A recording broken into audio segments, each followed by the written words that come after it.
Mother, man. Stab my family. Murder, metal, mayhem, and me. Spreading faster than a case of the clap in a trailer court.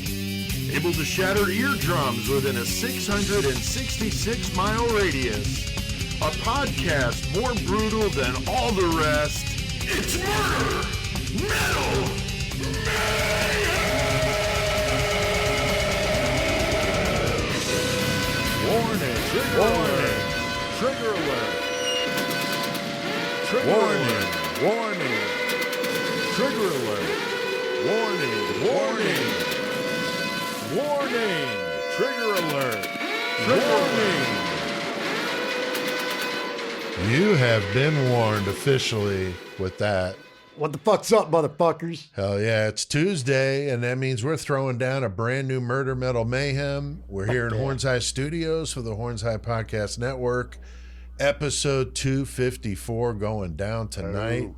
And I'm here at Horns High with Chris. Joey over there in the 419 in Toledo. What up, How Joey? you doing, Joey?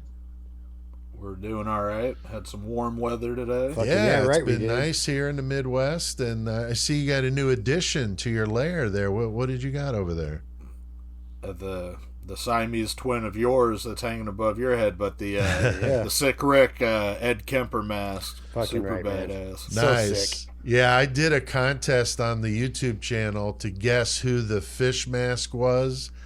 Oh yeah. And I gave them until midnight yesterday to get them in. I got a bunch of entries, but it was funny. Some of them, Teddy Roosevelt, Nikola Tesla. There was a couple of like really bizarre ones. I'm like, why would I have a fucking head of Teddy Roosevelt behind me? Yeah. But they must have been thinking about I could see Teddy Roosevelt more for the Kemper mask than Oh yeah, for sure. the fish, Yep. so they might have got it confused. I don't know, but it was good funny. shit. But yeah, the masks are great, and so yeah, nice to see your new addition to your collection, and I'm sure eventually you'll probably get more. He's been talking about, boy, that list of ones he's thinking about. Man. Chikatilo. Oh, I'd be so about a The Chikatilo. Chikatilo one would be tight. And That his would be fucking bad. Homeboy from fucking Heaven's Gate. Yeah, Yeah. Doe. Yeah, that would be awesome. It was funny because I put what's his name, Joel Rifkin. Yeah. As my suggestion because our buddy Morg Mike, he's really big into Rifkin out there in New York. No. So I was like, he was like, man, I would love if he would do one of those. I was like, it wouldn't be a big seller, so I probably doubt it, Right. but I will throw it in the Hey. ring. So I did say so. Does it come with a roll of nasty carpet? Wouldn't he have the Right, body right. wrapped up in And the an carpet? extra tail light. Yeah, an extra bulb. In case you Yeah. Damn, that would be great. So, what shirts we got on tonight, Chris? What you I doing got over the there? old the first fucking Gore Camp Cannibal Cookout Jamboree, fucking Galesburg, Cool. fucking goddamn back in 2021. Nice. And Joey, I see you got some NYC over there going on. I do. I got the Anthrax Not Man shirt. Had to wear that since we were doing the New York case. Right. yeah. That's cool. Nice, and nice. then you got your Detroit hat on over there. Yeah. And then I got this shirt, kind of a Christmassy shirt, the Macaulay Culkin, like Home Alone face, but he's bloody. blood spattered. Yeah, it's pretty Yeah. awesome.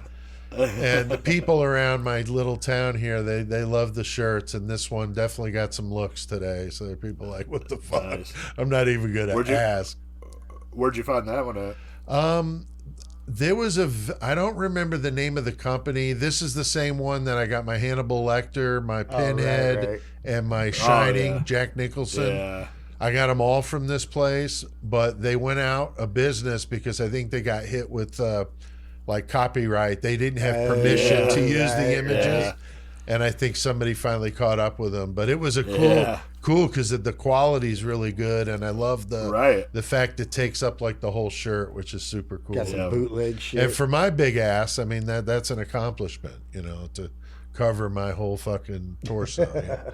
But last week we did a good one, I think, guys. False confessions. That was definitely an interesting, little different than the usual. But we had a panel discussion with Tex, who is of course a corrections officer, And A.R. Hayes, our new buddy, the ex-con who hosts a Convict's Thoughts on YouTube, he wanted to be back. He's asked me over the weekend if we had a date to have him back. So he's really anxious to come back on with us. Talk about some shit. Super cool. And, varied experiences on that episode I thought were key. I mean, all of us, each in our own way, had a contribution there. And so I think it was a good one. And then I did the horns, had the horns, and did Mortiscald, the killer fucking Milwaukee band, death metal. Yeah. And we did some crazy killer cage match, as usual, and that silliness you come to expect. And we did that with episodes passing 900 today, so that was awesome. Fuck yeah, dude. And another 450 on YouTube. And 2,800 views on the video of the panel discussion on YouTube. So thank you. Whoever watched, listened. Yeah, anybody out there watching the video of us, I'm sorry I'm so fucking ugly. Goddamn. Well, I mean, none of us are menudo fucking quality, so, but newer quality. If you go check out episode 253, though, if you missed it. Now, we also put out several new episodes of 666 Seconds of Murder and Metal on the YouTube channel, so go subscribe if you haven't. You don't want to miss any of that stuff, so I'll link to that down below. Tonight, though, we're doing a disturbing case out of Queens, New York. And very, very, very recent. Yes, only a couple, 3 months old. It just happened in December. And so, yeah, just a few months old, came up on YouTube with Idaho 4 discussions. Many have wondered how the person who they have custody there in Idaho was able to murder those 4 students in about a 9 or 10 minute window, if you believe the timeline that law enforcement is in putting out. But, we're going to talk about Courtney Gordon, a man who did the same thing in essence to 4 members of his own family and injured 3 others in the same amount of time. So that's why the comparison was made. Some serious mental health issues going on with this dude, and we're going to discuss it in the murder segment that's coming up next. And Chris, you got the horns tonight. Yeah, dude. yeah. What you decide on? I'm going to do Austrian Death Machine. So yeah, fuck yeah, Austrian Death Machine. Yeah, I'm anxious to hear about that. It's not going to be super long because there's really not a lot. But because it is what it is. Yeah. But they got a new album coming out though? Yeah, we'll talk about that. All right. Yeah. He's holding up. He's holding out on us. Fucking Austrian Death Machine. That's who I'm talking about tonight. Gonna be a good time. Very Get cool. Your fucking goddamn. Go start lifting some fucking weights. Get you some machine guns. Get yourself a chopper. And I got a Lost Classic for us tonight, and we're going to be talking about what we've been listening to. A mother load of fucking releases came out on Friday. Holy shit. And a lot more coming up in that metal segment. So keep on listening. Yeah. And of course, we got to throw down a brand new killer cage match. That's where we have a list of 100 killers, 100 objects for them to fight with, a variable in the cage, and a song cranking the fuck out while they fight till the death. And Chris, we got some listeners who want to say thank you to some familiar faces. Yeah, I mean, it's the same motherfuckers it was last week. I think so. We got Colin 815 Posse Rogers. Hell yeah. Who was in studio not that long ago. That's Fuck right. Yeah. Getting you drunk. Hell yeah. And then we got the fucking queen of the motherfucking 419, Peggy Sue. Gotta have it. And we got Wanda Latino Dream Molina. The girls are sighing. Hell yeah, dude. The Latino fucking dream. Doing that he's got some mariachis in the back there. Nice. Doing it upright. Yeah, dude. Yeah. Like Rico fucking Suave over there. And we got another great battle going on in the steel cage tonight. Little sword fight of sorts. Kinda. Joey, what the fuck do we have tonight? I can't even wait to hear what you do with this. Well, we got the Vampire Dusseldorf, fucking Peter Curtin. Oh yeah. He's fucking crazy, so that'll be fun in the yeah. fucking cage match. But he's going up against the Canadian child killer, Penis Dick Schlong, or AKA Peter Woodcock. Peter Woodcock. So you got Wow. 2 dicks in there. Got 3 dicks in Three there. dicks. Really. Oh, yeah, I mean, 3 it's dicks. a fucking crazy, Technically, weird. it's 4 dicks. Some weird right? shit going on in there. Plenty of Peter and cock to go around in that ring. So what a fucking goddamn. They'll have a couple of objects, a variable in the cage, and a song playing on that 666,000 watt custom made Bose system here in the studio. God damn. And we'll do that in the Mayhem segment later in the show. So stick around for that. That's Fucking a fan listener favorite. And we got a new sponsor for the next month, Scorpion Lair Games. Nice. Oh, hell yeah. Our buddy Jeff hell yeah. Ignatowski. Thank you, Jeff. Got a Appreciate new you. game coming, very exciting. Just launched the Kickstarter for this. A new game he's got called The Profiler, and it says it's a social deduction game. Jeff says, do you love to watch CSI? Play it live when you become the profiler. Oh, right Sounds on. pretty fucking cool. And Jeff said it's available in French and German and will be released internationally, and that there's no custom fees if it's going to France or Germany. Sweet. He's got 50 signed and numbered Super Sleuth editions, and if they get 300 backers in Australia, they'll use the hub down there to get more games down in Australia. So I'll have a link down below to the Kickstarter for this new game from Scorpion Lair Games. So that's fucking awesome. Yeah, that I sounds love badass, Jeff dude. and whatever he's doing. So really cool guy and very, It's very the fact exciting. That he's got the fucking time to start like making all these new games and Yeah, shit, plus he's just doing a everything he's beast, doing. man. Get So it. big thanks to everybody out there listening to the podcast. We keep on spreading that word. We were up this week, 6,100, another 35,000 views on YouTube. So goddamn, keep on spreading that word. We Oh, yeah, appreciate it. the shit out of it. And Joey, why don't you run down the cities list here? Top 10 listening to Murder Metal Mayhem. I will, and I actually stole this. Chris was going to do the cities tonight, and I but asked it's all to do good. it, and that's because I got my buddy Ulix that's down in Australia. Oh, shit. And he loves our fucking podcast, so shout out to him. Oh yeah, well, thank you. Okay. bro. But he wanted to clarify something. Oh, boy. The way that we pronounce certain things, obviously, Oh, if yeah. you're not from a place, is Right. different, right? Right. So there's 2 places that we pronounce sometimes, and I've been saying them wrong my entire life. So I'm going to clarify. I got a hint. It is not. I got an idea what It- you're going to say. Go ahead. It is not Brisbane. Right. It's Brisbane. It's Brisbane. Brisbane, just It's like Brisbane. just like Melbourne. It's- Melbourne. Yeah, it's instead not of Melbourne. Right. It's Andy says you don't even say Melbourne. You got to say it faster. It's Melbourne. Like wow. you gotta cut out some of the So shit. it's like saying Nolans instead of New Orleans. right. Right. but it's funny because my whole life I've said Brisbane, I said Melbourne, Right. like that's how I've always Yeah, thought they we were. have no And idea. now that he said that, That's great. I was like, man, and we've been saying, Brisbane for Right. fucking ever Well, on now the we fucking know. top cities. Now we know. Right. So So we gotta so get thank it. you, Ulix. Yes, thank and I you, appreciate the support and Fuck yeah, dude. yeah. Definitely appreciate the support and thanks for the clarity. That's right. Yes. So Joey, run it down, man. Yes, I will. So number 1 we have Chicago. Number 2, Brisbane, Queensland, Brisbane, in Australia. Hell yeah.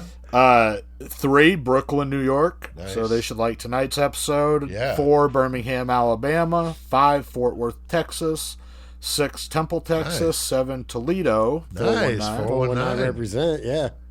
8 is Decatur, Illinois. Hell yeah. 9 is Honolulu, Hawaii. Nice. And 10 is the capital of Ohio, Columbus. Wow. Goddamn Nice. Ohio out there. And Brisbane. Thank you. Brisbane, yes. Brisbane. And Texas and Ohio, man. And Illinois. Fucking, that's awesome. Fuck yeah. We appreciate all you guys. And then, Chris, what These about fu- those countries listening? These countries are fucking 81% is the United States. Always, thank you, USA. USA. No, but anyway, then we got Australia. Am I pronouncing Australia right? I think so, yes. Right. Clarify.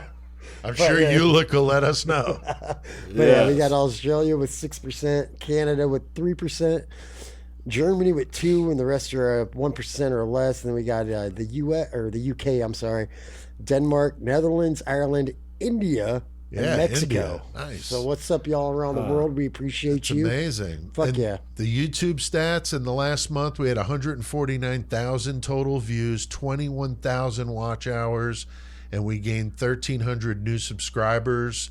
And also, thank you to the Horns High Club. That keeps growing. So that's thank the all you membership on the channel.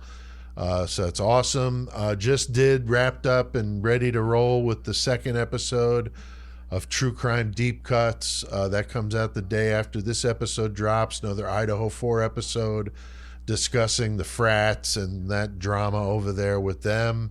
And I think it's going to be a good one. It turned out really well. So we're rolling shit out. And, the website, murdermetalmayhem.com, that's where you can get our merch if you want to buy any merch and all that good stuff. Help support what we're doing. Check out the website, Yeah. man. What you smoking on, Joey? Tonight I'm smoking Hawaiian bread. Oh, Hawaiian so you bread, got like okay. King's Hawaiian rolls and you're just breaking them up. Right? Make me a fucking sandwich, huh? Hey. Hell yeah, dude. And I still don't know what the fuck I'm smoking. I got so many different types of weed, dude. I don't know. Could be anything. But I'm telling you what, it's working. Well, we got a lot on our plate tonight. We're going to be taking a little trip east to New York City. Hey, my old stomping grounds. Try to avoid some dude sleeping on the couch that decides to get all crazy with a butcher knife. Fuck yeah, let's go get our famicide on.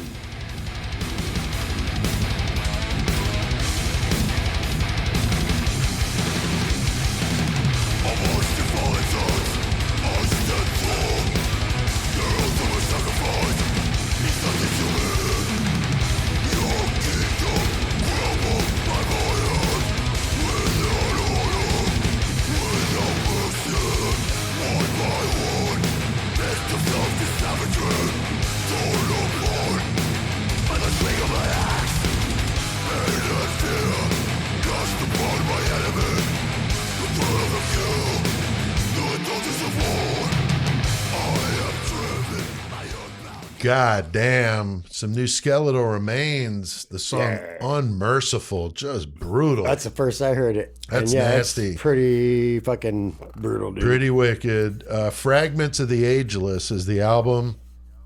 It's really great. It came out Friday, so go check that out. All right, so tonight we are going to be talking about the case of Courtney Gordon, a man from the Bronx who was staying with a family in nearby Queens, struggling with some serious mental health issues, crashing on the couch. But one night, things got fucking crazy. Bro, I got mental issues. I've crashed on couches. Ain't never done some shit like this. Right.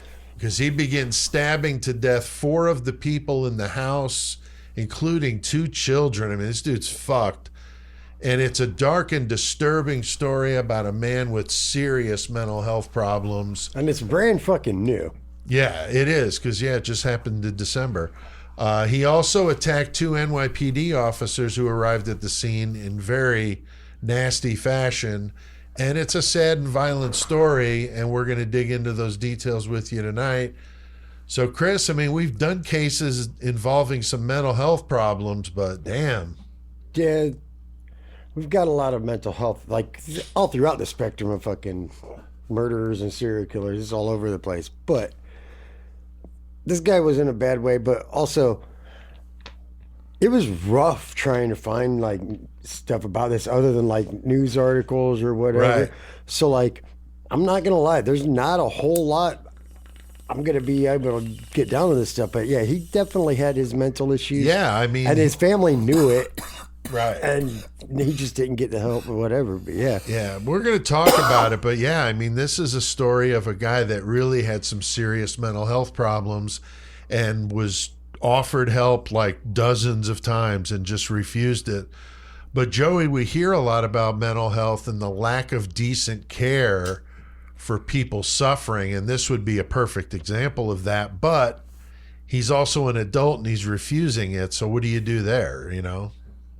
Yeah, that's tough. I know, like, there's some places you can Baker Act people or, get them involuntarily put in if people think that they're a threat to themselves or to others. And I don't know if anybody looked at him and that he was going to be, obviously nobody saw this not going this deep. Right. Violence, I don't know. But I mean, fuck, man. How do you fucking perfect a system that's so fucked though? Right. You got fucking the Americans don't got fucking universal health care, so you got to fucking pay for the system. Some people that can't afford it, or can't get it, the help, and then there's also a shitload of people that are fucking abusing the system. Right. And there's a lot of hypochondria in our fucking country, and fucking. My girlfriend works in healthcare. I know the percentage of people that really need to be there compared to the people that are just like, and these people are getting fucking assistance and getting to go in for free. A lot of them. Right. So that's why it's easy to blame our system and be like, oh yeah, they're fucked up. But man, like it's so twisted from the inside out. It almost needs to be regutted. Right. To try to work properly, and will it ever, Yeah, and what's interesting is I was just talking to Shane about this. He's in Canada, of course, and they have free health care, but it's not really free because they pay crazy high taxes there. But he said there's waiting lists for everything. So he said a lot of people come down to the States to get their stuff done and just pay for it because they can get it done. So what the answer is, you get two opposing systems and neither of them appear to be working. So what the fuck, And that's the thing I was going to say about the healthcare thing, like lack of decent. It's just so expensive for just the normal fucking person. Yeah, without insurance, you're dead in the water. And even with insurance, there's copays. Even with insurance, it's still ridiculous. Right. A lot of them won't let you do certain things. A pain in the ass. I definitely want to point out that we have done, we're going to be doing things in our dark sort of way, but we are not demeaning those who suffer from mental health. If you've got issues, please go get help. Reach out to friends, family, and don't let it get to this point, because this is just a cautionary tale. I mean, this is terrible. Yeah. Now, we don't know much about his past. Like Chris said, there's not a lot out there, but I read some articles. I think we put something together that's good here. Courtney Gordon was a 38-year-old man, struggled with mental illness, born in the Bronx, family in the Bronx. That's where I used to live. They said they tried to get him help a few months before this incident, but he refused. They tried to get him checked into a hospital, but he wouldn't go. Now, we don't know what's true and not. We can only go on what they say, and I got no reason to think they're not telling the truth, but that's what they're claiming, okay? Right. And I read that in multiple articles from different family members that said multiple people were trying to get this guy to go get help, and he just didn't want to fucking do it. And Chris, a lot of people just don't want to admit that kind of stuff, No, like for real, I'm not, like myself included, there's certain things that not like mental health shit, but everybody has their thing. It's like, this is just something I'm going to hold to myself. Nobody needs to know about it. This is my problem. Right. Yeah, but I mean, I've got major depressive disorder I'm diagnosed in the VA with that. Right. So, I mean, I know what this shit is about too. I think we all have dealt with this, And so people in different ways. People like this dude in general, maybe he's just like, people are going to think bad about me if I admit to having this problem. They're going to think I'm a weak person kind of thing. Right. And no, I don't have that. I'm not a weak person. I can fucking live through this, and you can't help me. And you can't help somebody that doesn't want to help themselves. Right. Ever. And certain cultures have that more like that machismo kind of, like you said, like I'm weak if I have to go to the doctor, right, exactly. Especially for psychiatry, kind of no, taboo. I don't need to tell somebody I don't know about all my problems that's going on in my head. That's for me.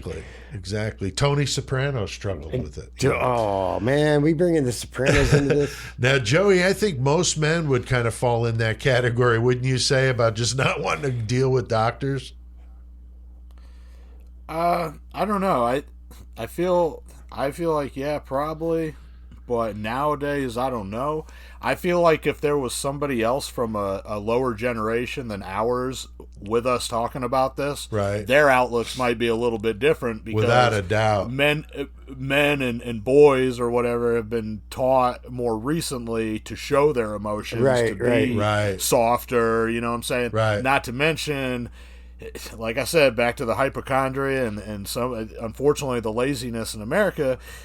Some people look at that shit and they're like, "Oh man, I've got problems. I can't work. Right. I can't do this. Right. I can't have responsibility. The government I needs can't to go pay get an me." apartment. Right. Yeah, my parents need to let me live in their basement. The government needs to pay me. Right. You know what I'm saying? Oh, yeah. And it's like, holy fuck! Like to me, and I feel like to you guys and our. Fuck no, man. That's not even an option to me. No. You know what I'm saying? I got to go out and work till I die. Right. For shit money, and that's Exactly. what's going on.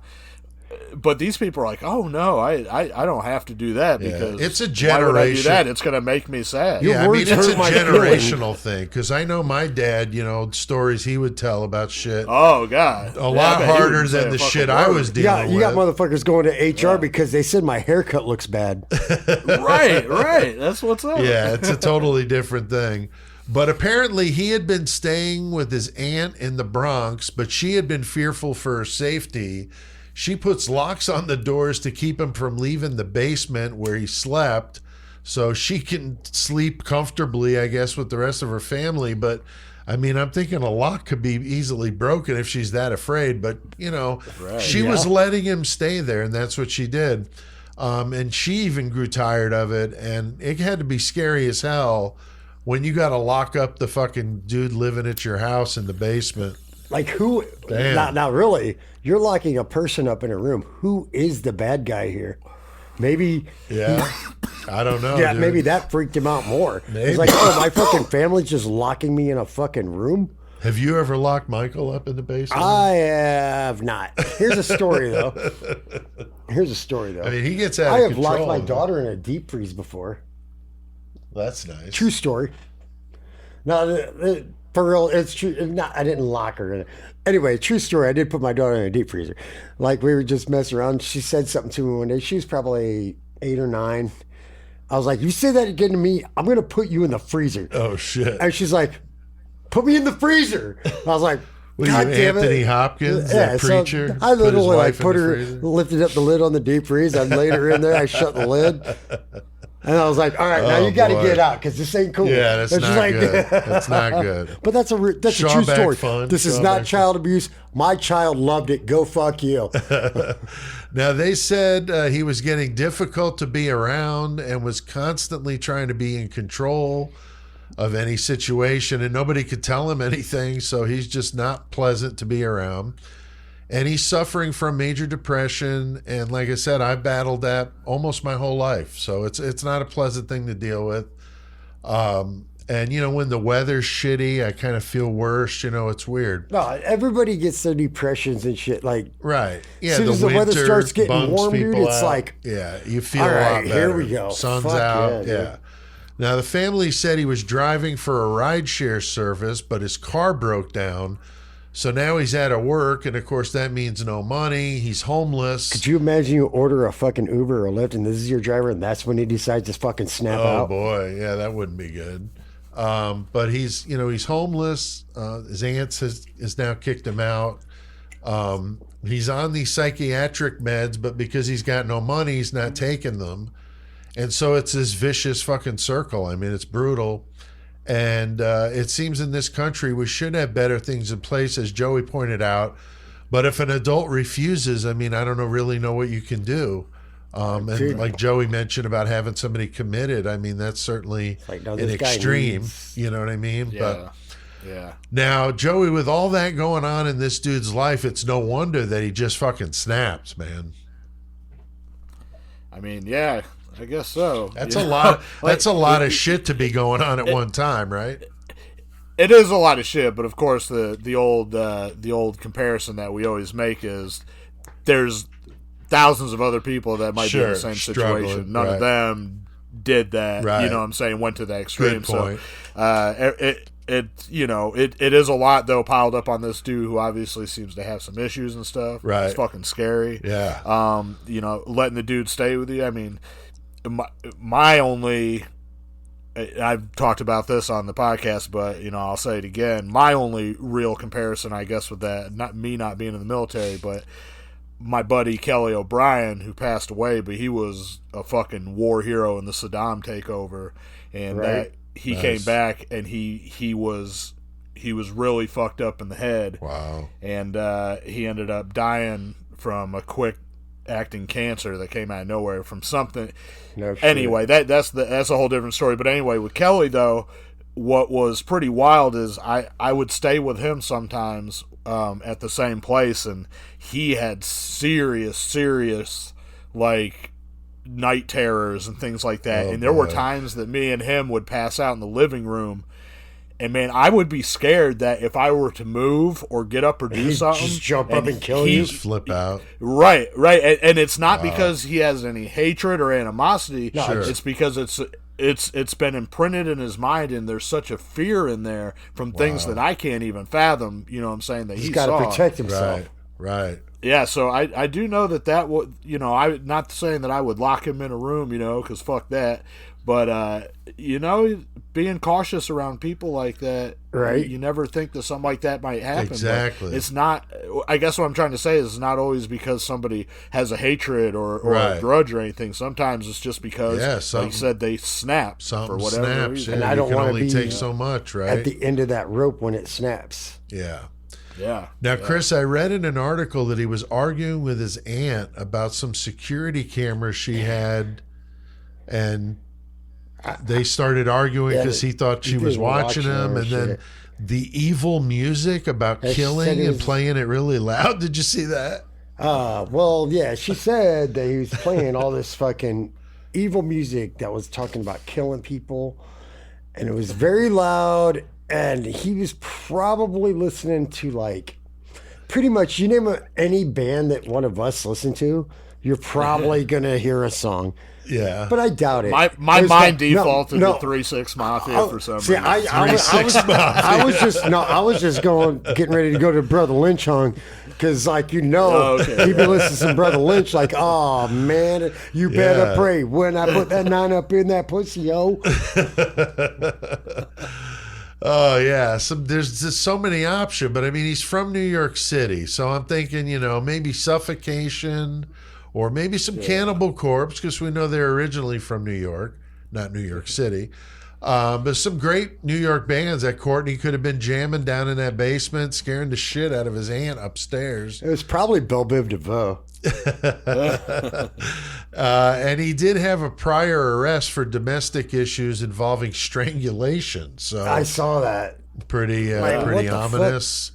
And when he was younger, though, he was married. He had 3 kids and a decent job, but things fell apart in his life and just continued to spiral down. So police responded to this call December 3rd, 2023. So like Chris said, just a couple months ago, that came into 911 from one of the victims that Courtney, had assaulted. Attacked.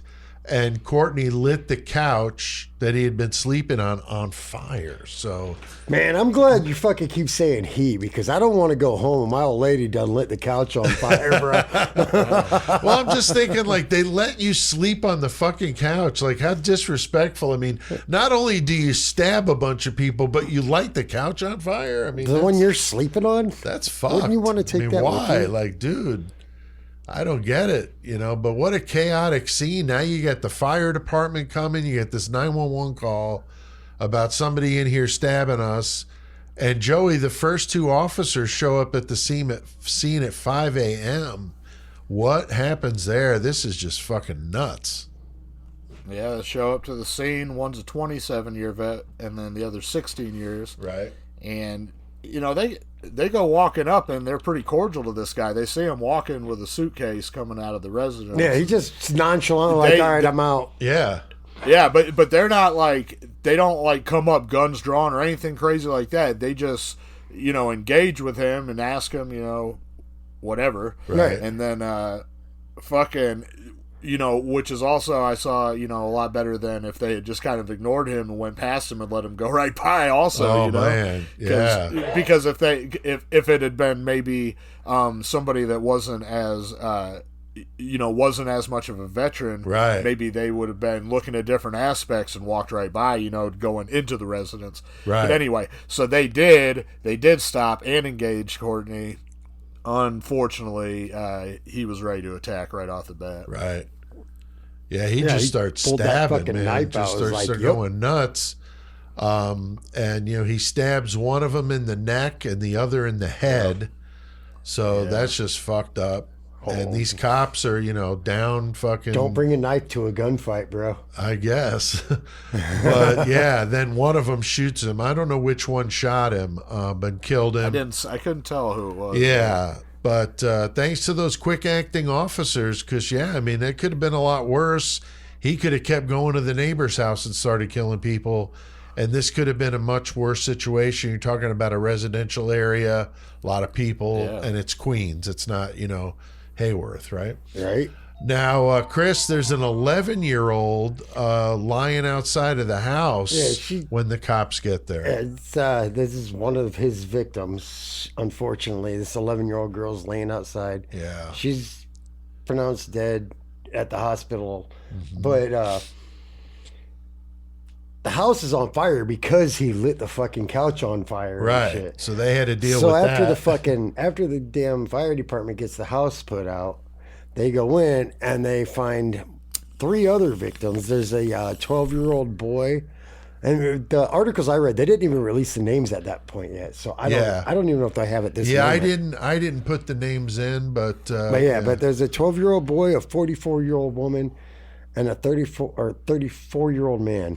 Right. Like all that he had already just stabbed before he attacked these police officers and shit. Right. And they said it was a quick time, like 10, 15 minutes. Right. But that's like a family member that's already in the house, like fucking meticulously. You could do that.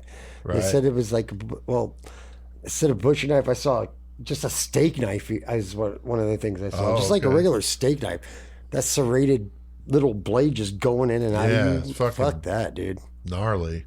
Now, one surviving victim, 63-year-old woman who told the police, when she talked to them, the best she could discern of what happened, because I think they were sleeping. If I'm not, it was 5 a.m. So it was like middle of the night. So these people were sleeping. So she may not have seen much other than her personal attack, but she survived. So good for her. I mentioned earlier that Courtney Gordon's case came up on YouTube in the Idaho 4 discussions. As I mentioned, he was compared to suspect Brian Kohberger because he murdered 4 just as the suspect accused, and he's just a suspect.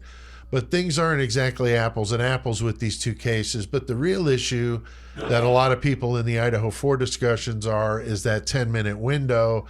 And here Courtney Gordon does basically the same thing. Plus he lights a couch on fire and he attacks 3 other people. All 3 survive, the cops included in that. That's a lot more, but that's outside the 10 minutes. But still, this is quick succession. So if somebody is really aggressive like this and psychotic and just snaps. He's just going to do what he wants. You could do a lot of shit in a quick succession, but the problem with Idaho 4 is there's no evidence left behind other than 1 skin cell on a knife sheath. So how the hell do you do all that and get out of there with no DNA left behind at all? I don't know. Very, very suspect, and that's the obvious difference in the case here. But Joey, in this one, if the family members are sleeping, he could have definitely surprised them and then, gotten to that many people. Would you agree? Yeah, I guess so. It's hard to say because the fact is nobody's here for any of this shit. You know what I'm saying? So to be in the house or in the moment, then maybe you can put a perspective how these things can really happen to where some people are like, oh, there's no way. Right. Like bullshit. 10, 15, sit down in your fucking couch and don't do look anything. At your fucking watch and sit there for 10 minutes. That's a long fucking time. Right. And if you put somebody that's in a fucking frenzied state of mind with a fucking weapon, I don't care what kind of weapon it is. Yep. I don't care if it's his hands, honestly. You know what I'm saying? I agree. 10, 15 minutes, that's a long time. Dude, you could do a lot of damage. There's people until that do 15 minutes before you get off work and watch that clock until clock out time. That's the longest 15-minute hour ever. But there's people that do shit that impacts their life or changes the course of their life or whatever in fucking split seconds. Exactly. Right. You know what I'm saying?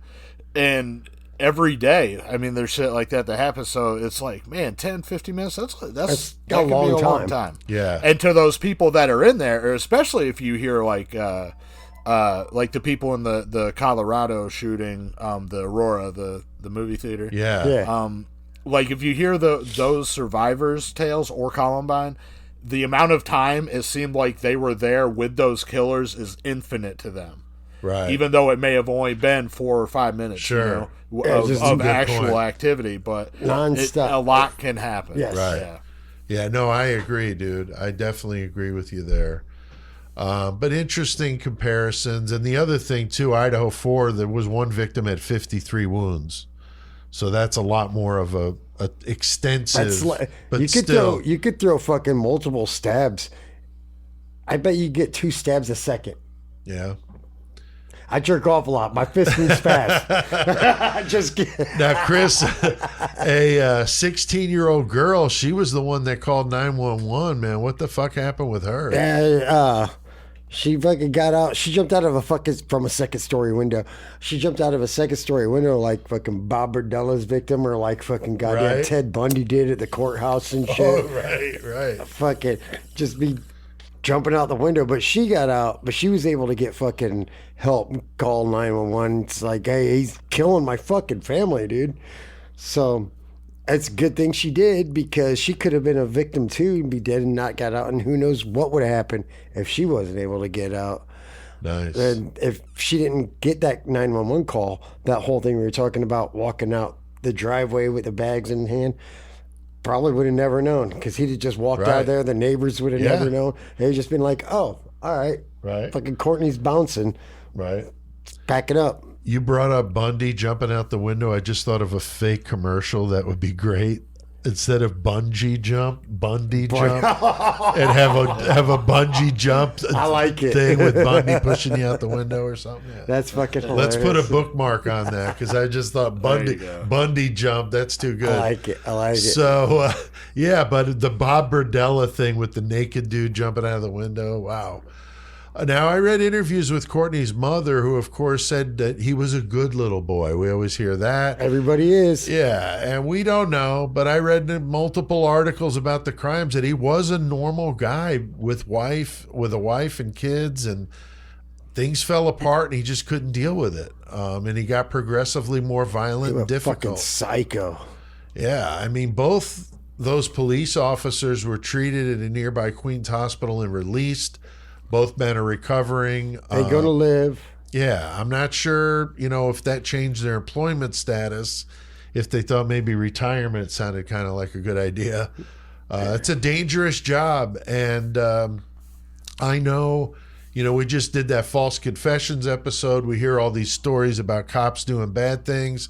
But in this case, these guys did an amazing job, and they neutralized the situation and put an end to it. So yeah. And there's not obviously no trial or anything, because he's dead. He's gone. And we know what happened. So And I don't think the family's going to have his back too much after killing the family. Probably not. It was on his dad's side of the family was where this happened. But anything to add to this one, guys? No. Courtney Gordon, a rare current story. We normally do these stories that have been, 10, 20, 30 years ago or longer. This is like 3 months ago. Yeah, this is just a few months ago. So now I did my research by watching a few news stories on YouTube. Not any sort of documentaries about him. Nope. But now people will have this as a resource to find out more about Courtney Gordon. I did read articles from CBS, the Daily News, that's about all I was. ABC. That's about all I did was check out articles and shit. Yeah, because there's not any documentary more than 5. I did find I found one dude that did put together a documentary. Oh, it's hard to listen to. I couldn't listen to it. I didn't even fuck with it. I was like, I'd rather just watch the fucking news. Yeah, he had this really weird accent, and I was just like, what the fuck? It was all muffled. I was like, I can't listen to this. I thought maybe you're putting the subtitles on, but I'm thinking the subtitles would have been like, what the fuck is he saying? Yeah, not going to be bunch of gibberish, you know? Yeah. But I thought about it. But yeah, there's not a lot of stuff. But if you get in with the articles, you can find interviews with the family members, the mother and aunt, different people in the family. So very, very pretty sad story that's very recent. Yeah, and like I said, man, if you're suffering from mental health, like Chris said, just about everybody deals with this in some sort of fashion. But if you need help, please reach out. Get a hold of a friend. Don't just suffer in silence, because that's not good.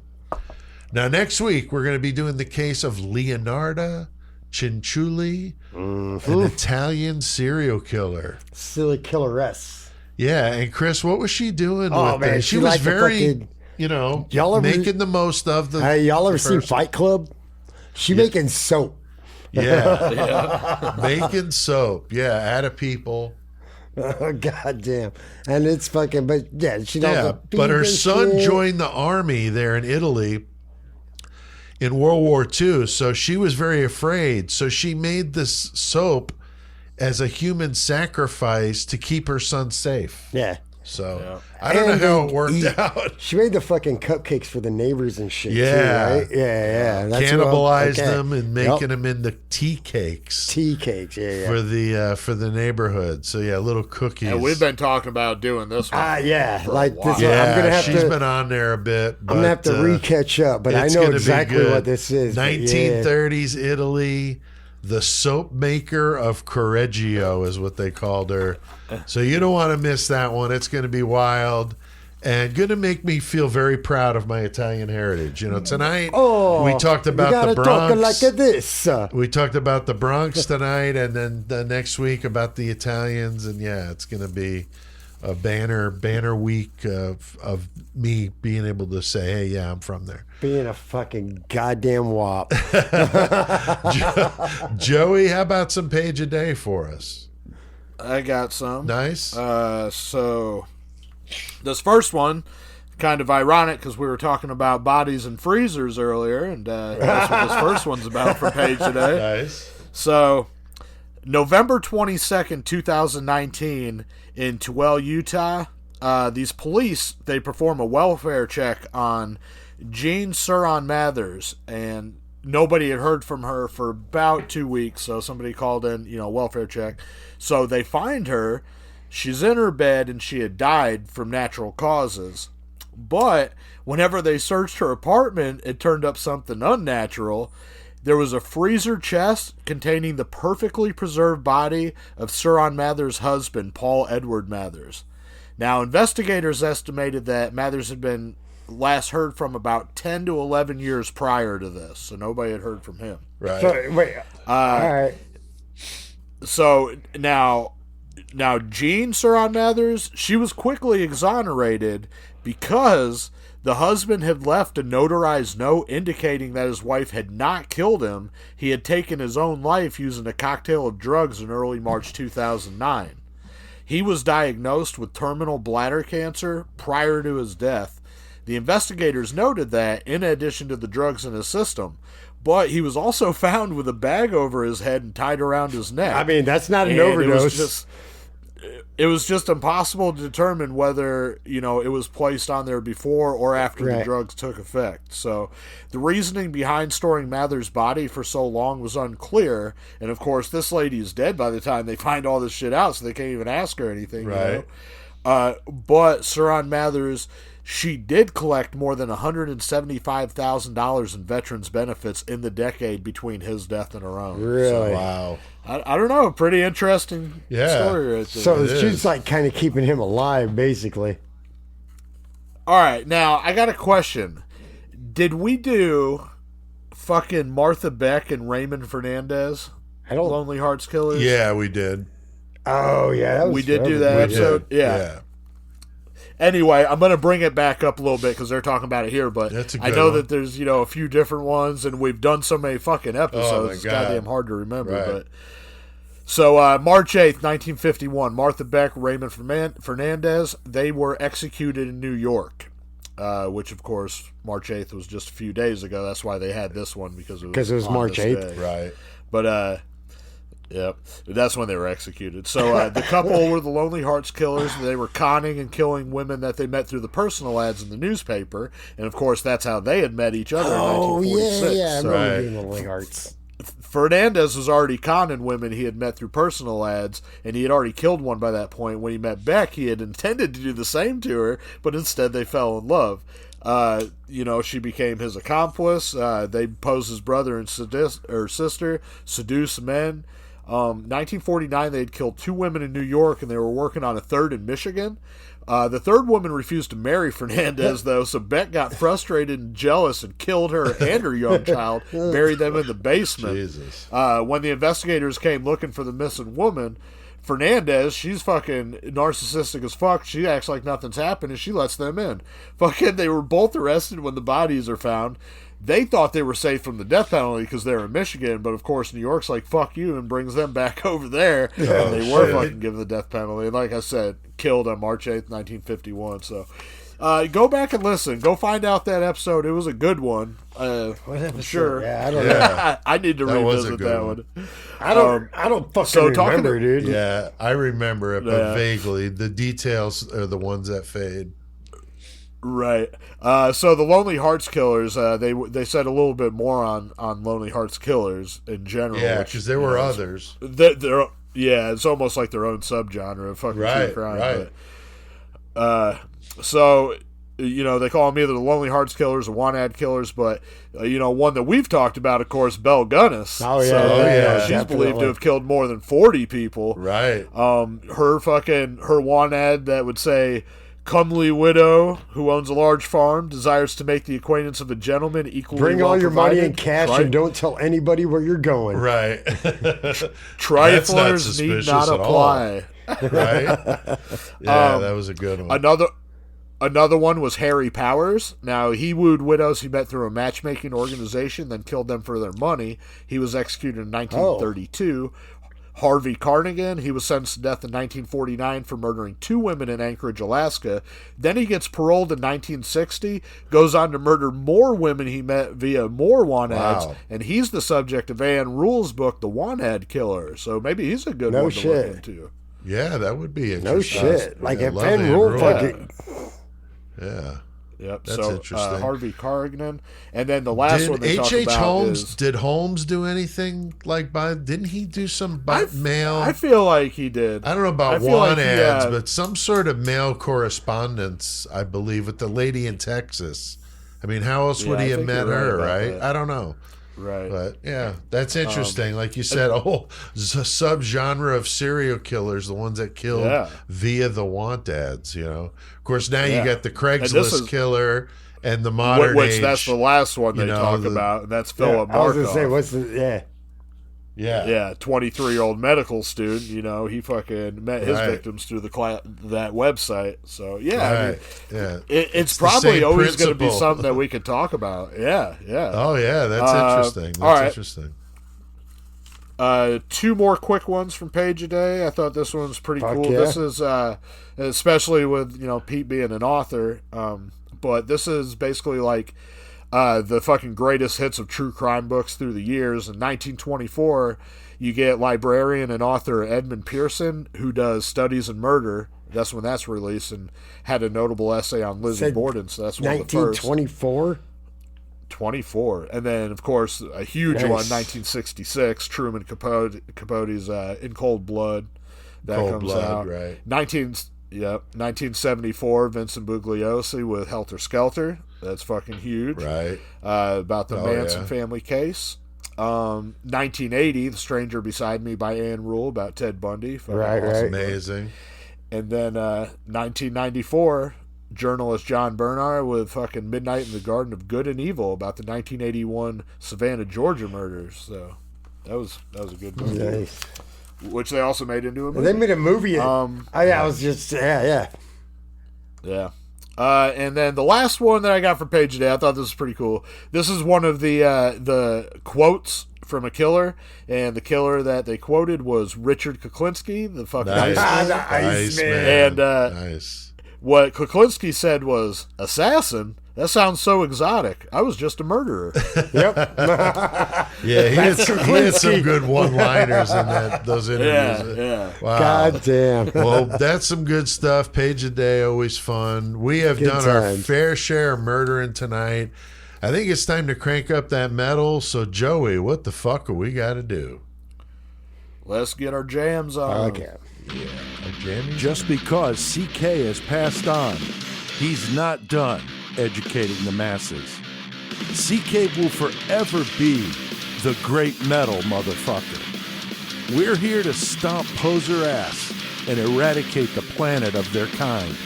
CK has passed the torch to us, and we will forge the fuck on. In CK's name, we will bestow metal knowledge upon all of you. All right. Forever in the memory of the great metal motherfucker. LCK.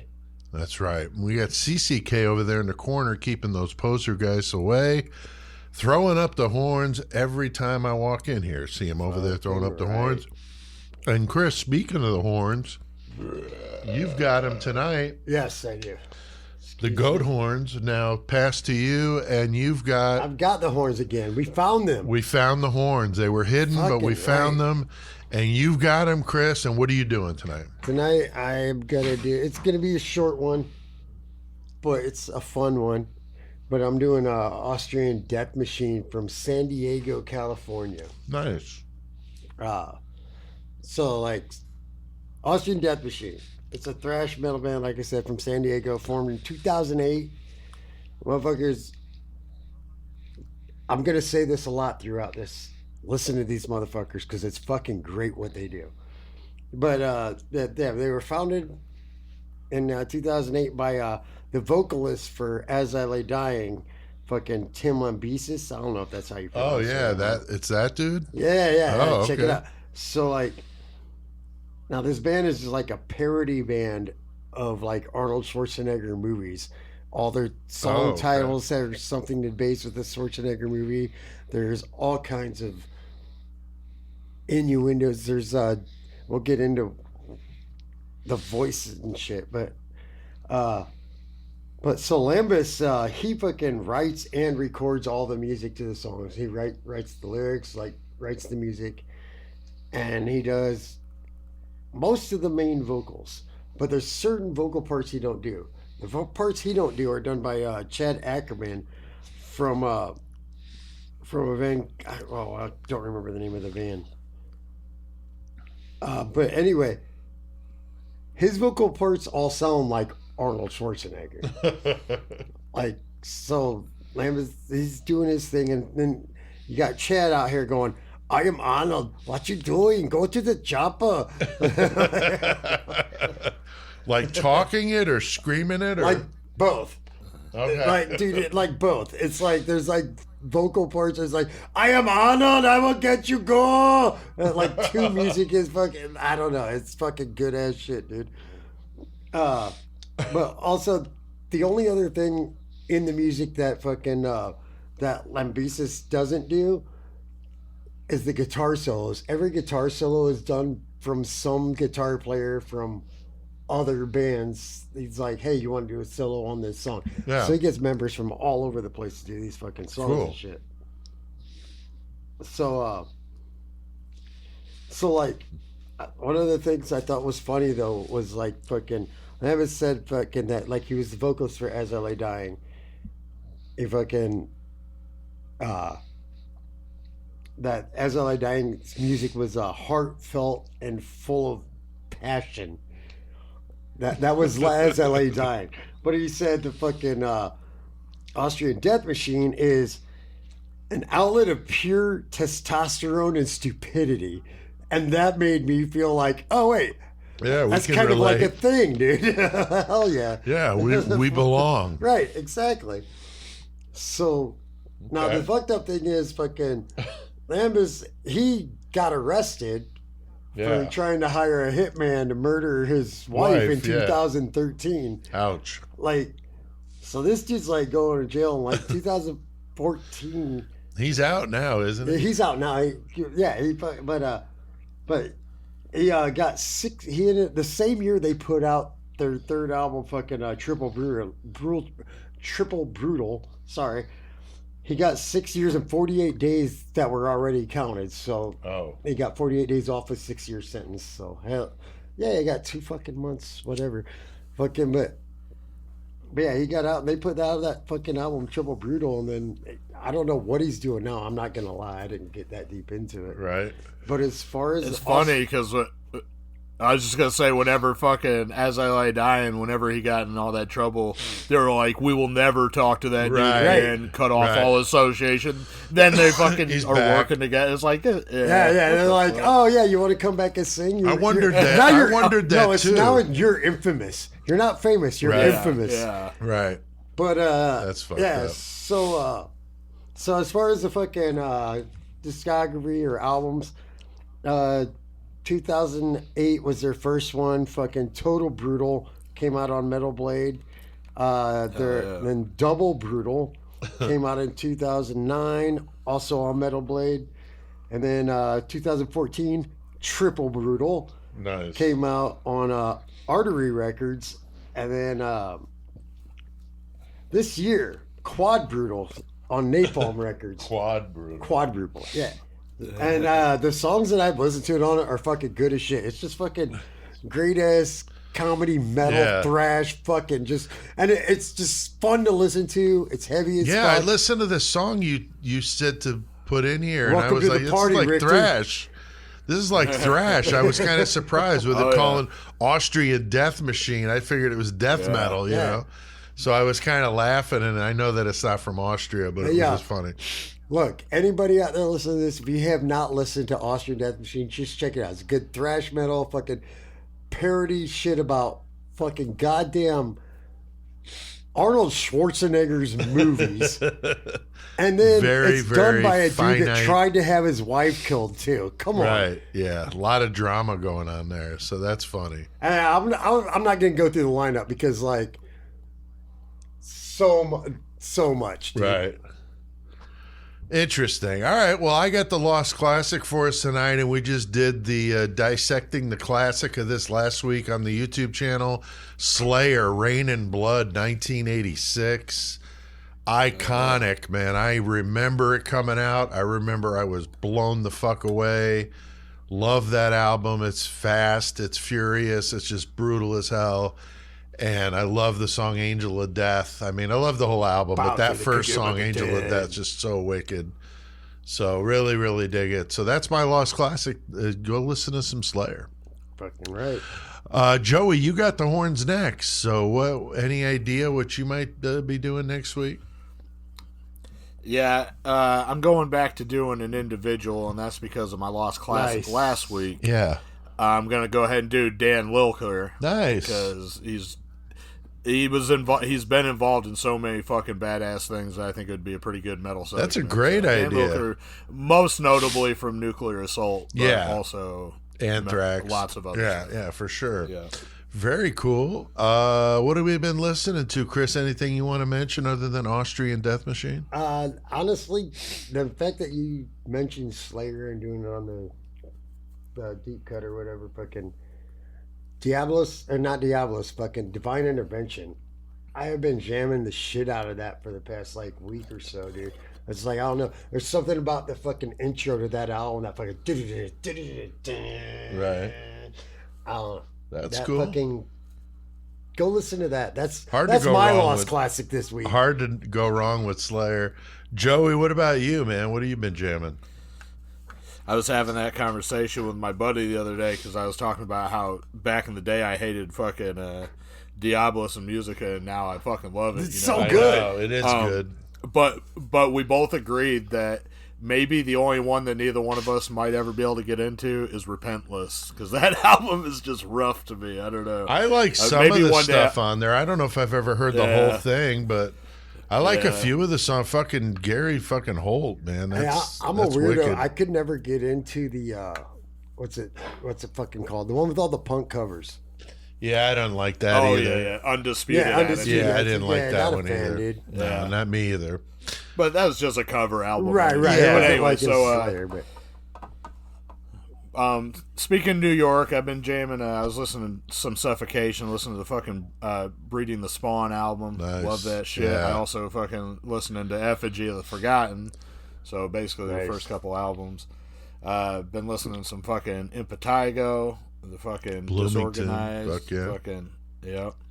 I was listening to Master P, Ghetto Dope, because that's always a classic, and fucking had to go back. I got fucking,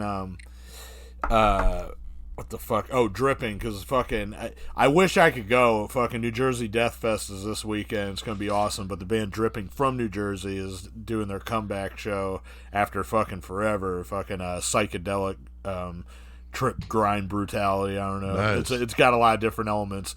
Mostly brutal death band, but it definitely has a lot of experimental stuff. Nice. So. Interesting. Yeah, fucking been sounds listening to good. some hella shit. What about you, Pete? Judas Priest, man, that new one, Invincible Shield. Yep. I mean, for some dudes in their 70s, for fuck's sake. Yeah. I mean, not all of them are in their They did, 70s, but Jesus, it's amazing. What a great album. It's like 14 songs, over an hour long. It's just amazing. Skeletal Remains, killing it with Fragments of the Ageless.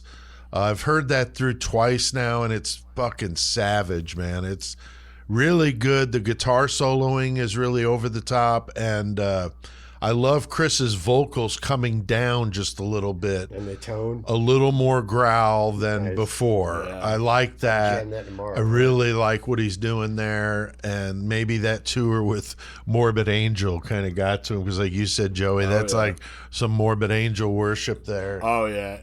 Almost everybody I've talked to since that shit dropped, everybody fucking makes that comparison to Morbid Angel, and I'm like, it's there, fuck it, and it's not a bad thing. No, it's not not at at all, all. because they own that shit. You know, they have their own way of doing it. It's really cool. I just feel like Skeletal Remains, they just keep getting a little bit heavier and heavier, and I like that. Yeah, so. me too. And then that new X-Hoarder, Defectum Omnium, I like it, but it's weird. There's like songs that like change from thrash to hardcore, and it's like very piecemealed, but it's good. It's just weird. It may be an album that grows on me. I'm not going to give up on it, but it's got some bangers on there. But you know, good to see Pat O'Brien back in circulation and doing some shit, shredding like a Not going to motherfucker jail. on there. God damn. So unique album, and I think maybe because they've had some lineup changes, that could maybe be part of it, and maybe with the constant lineup, maybe the next one would, you know, be more continuity between the songs than what this is. But it's good though. It's worth checking out. The 666 Seconds of Metal, we've been doing those. I mentioned we did Slayer, Rain and Blood, Dissecting a Classic, and then Carnal Savagery, Into the Abysmal Void, fucking Swedish death metal at its best there with those Shane guys. killing those. Absolutely killing it. Yeah, I love doing those with Shane. We get together every Thursday, and those come out on Tuesday and Wednesday at 666 Seconds of Metal on YouTube. Joey, what's the latest with the Goremonger and your FTA records? Yeah, what's up? With Goremonger, I got a show this weekend. Oh, that's cool. On Saturday at the Polis Ostrich here in Toledo, Ohio. And that's with my buddies Alien 666 and Ominous from up in Detroit. Nice. And we're playing, that's of course the night before St. Patty's Day, so that should be a pretty good time. Yeah. As far as the label, I've got the zip file from Pete with the complete distasteful humor, you know, our fucking parody, hysterical, distasteful, album. And stupid volume. There 1. you go. Yeah, it's a lot to say. Pete it is fucking in check for us, but so I've got that. So I'm gonna get physical copies. So if anybody's listening or watching this on the YouTube and you thought those were funny. You saw the artwork I did for it. Yeah, it's fucking sick. It's great. I'm gonna be putting the physicals out, but it's gonna be a super limited run at first because I know a lot of people don't, buy physical media. Make sure you sign. Make sure you sign the ones you send me, Joey, and I'll sell. Oh yeah, we'll have them all signed if they idea. buy them, and then this way they're getting them all signed. And if you want us to sign some and send them back, I'm happy to do that. So whatever. So if anybody's listening to this and they really do want one, message Pete or me or somebody. So we'll get it. Yeah, I'll start putting links down below of how people can get a copy of it physically if they want them, but they'll be limited for now.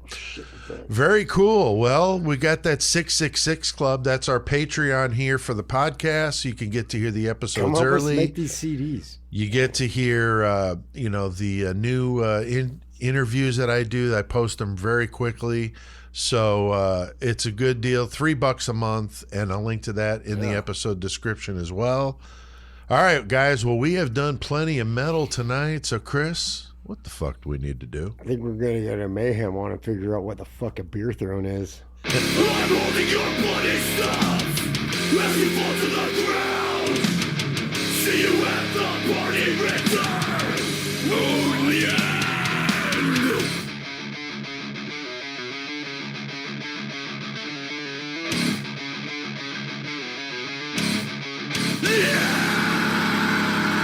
Try to erase my memory, but I just keep fighting back.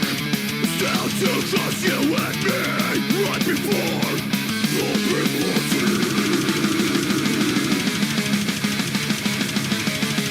I hope to see you now. I have to see you now.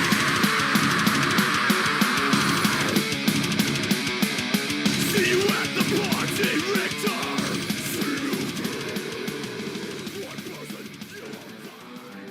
Look who's back in the motherfucking house with a fat dick for your motherfucking mouth. This your boy, Punks. You know what's up. Right 419 represent Finley Prince in the house. You know what time of year it is. It's almost Valentine's Day, motherfucker. You want to press that hole in your life, don't you? Get you a copy of my latest album, fresh on 419 Records. You know what's up. Put some good loving vibes in the air. It's called Valentine's Day with my hoe. I got some classics on this jam. You know your boy don't disappoint. Yeah. You're going to be rolling up a blunt. You're going to be sipping you a little bit of that Thunderbird, 419 Crip. You know what's up. Now, check out all my tunes on this motherfucker like Mom is a hoe. Then, of course, Granny's a hoe. And then, what about Daddy's a hoe too? That motherfucker off the chain. I just fucking got that beat sent in. My boy produced that track. I'm talking about Finley Crip, motherfucker, AKZ Law. That motherfucker crazy as hell. Shout out to him. Shout out to my mom, motherfucker R.I.P. Sugar Babe. Now, whenever you bumping that shit, you gonna hear that single that dropped on the radio. You know you was bumping that shit in the 419. That motherfucking track, Stank Ass Pussy. That motherfucker banging in the club everywhere you go. That motherfucker raw. Get me on motherfucking tours. Get me on motherfucking playing arena shows. These motherfuckers going ham. Now, that's a penny drop on the album, but don't wait around. But this is gonna sell out quick. There's only 4 copies because I only got like 3 friends, so I hope to keep one for myself. But you know, that motherfucker gonna sell out like a motherfucker. Now, don't be the one on your block without that funky record. You're gonna be banging that shit. Get you a copy of Valentine's Day with my hoe today. Get you a free autograph. Poster that bitch with your boy. That's right. You know your mom wants me, and you know you want me to. So get to boo. Go to 419records.com. Order one today, bitches. Punk out, boy. Oh my God. That was so fucking funny listening to that. Punky's fucking Valentine's Day album. Wow. And before that, some Austrian Death Machine, Chris. Fuck yeah, motherfucking welcome to the party, Richter. That's right. That motherfucking straight up out of fucking goddamn badass. Total dude. Recall. Yeah, I definitely am going to go listen to some of that. But all right, well, we are in Mayhem. And check it out though. Yeah. You want to know what one of the best song titles they have is? What's that? You've seen Terminator 2 Judgment Day, right? Yeah. This song, I need your clothes, your boots, your motorcycle. Wow. Love it, dude. It's That's so good. great. Yeah, that's Fucking good. Bill Paxton. Bill Paxton, Right. the only guy to get killed by a fucking Terminator, a Predator, and a fucking Alien. Xenomorph. That's right. That's right. Poor bastard.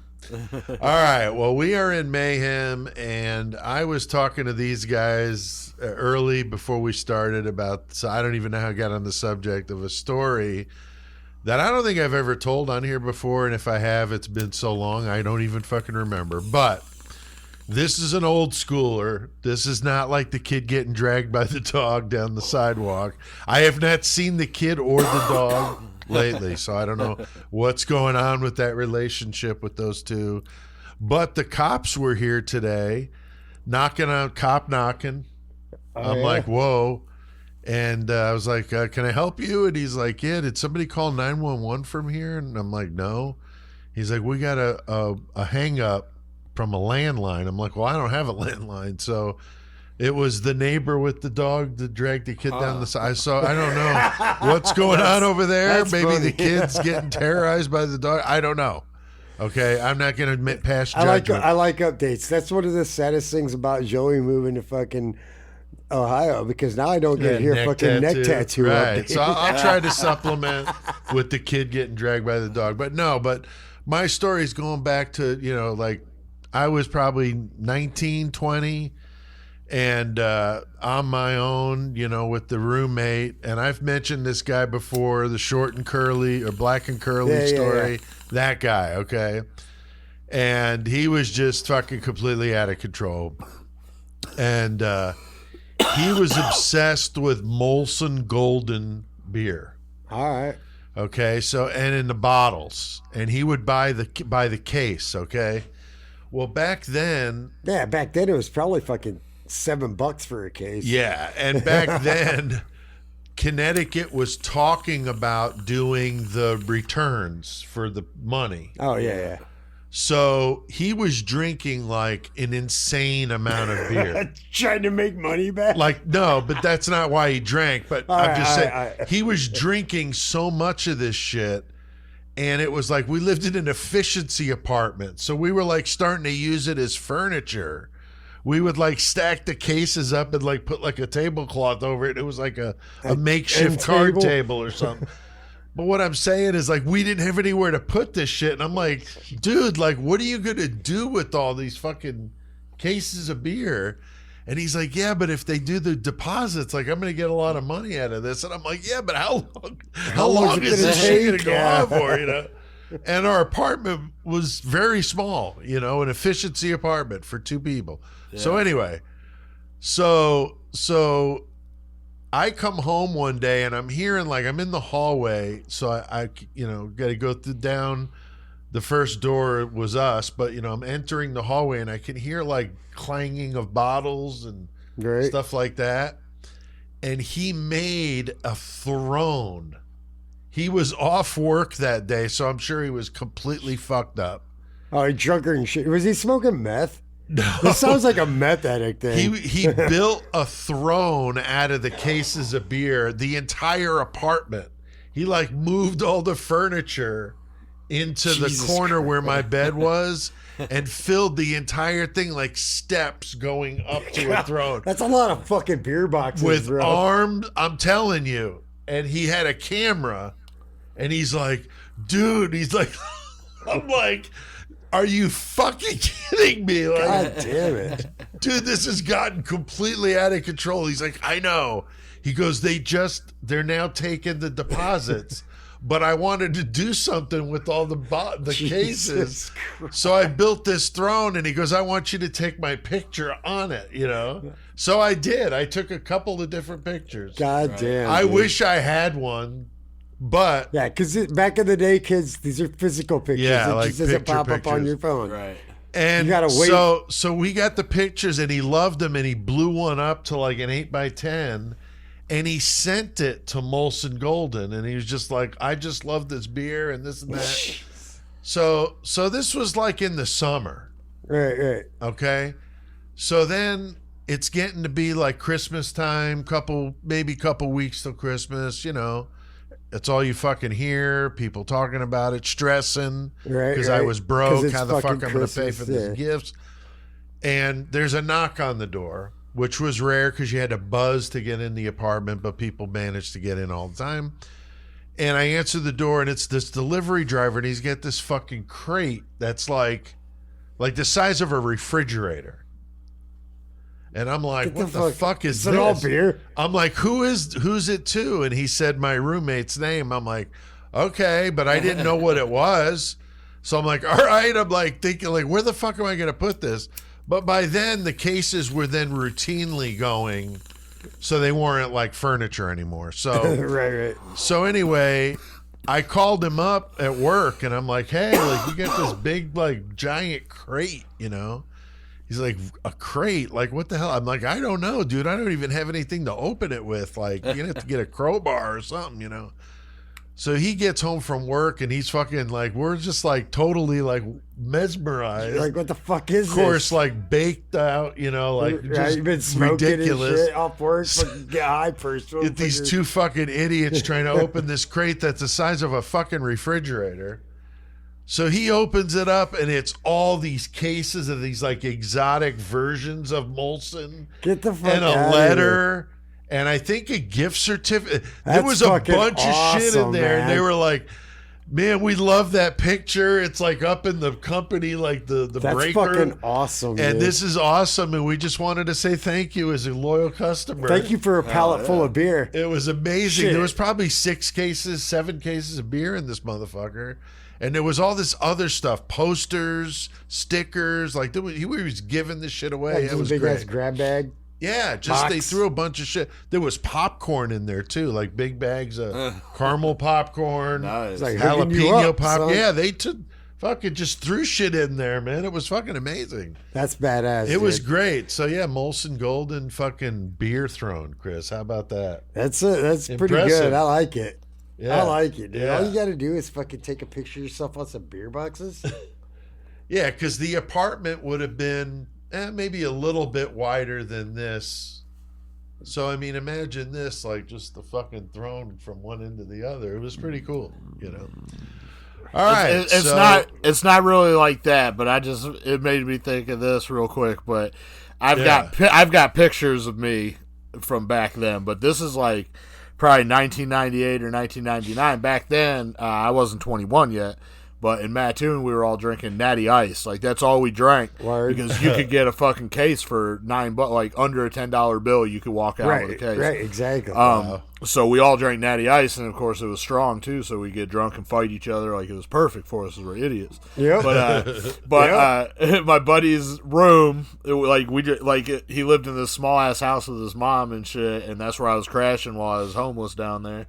And fucking basically the same kind of thing Pete was saying. I mean, we always partied in this little ass room, and we had all these we didn't have all the fucking cans, and like we got rid of that shit, but we had all the boxes from all these Natty fucking cases that we bought and shit. We've got pictures of them, like me in the middle of them, just stacked up around me like a big castle. Right. Just stupid as shit. Just fell. Yeah. And I was just gonna say, but when he moved out, he wallpapered his whole upstairs with the Natty, cases. The Natty fucking cases up on the wall, stapled to all the walls like wallpaper. That's hilarious.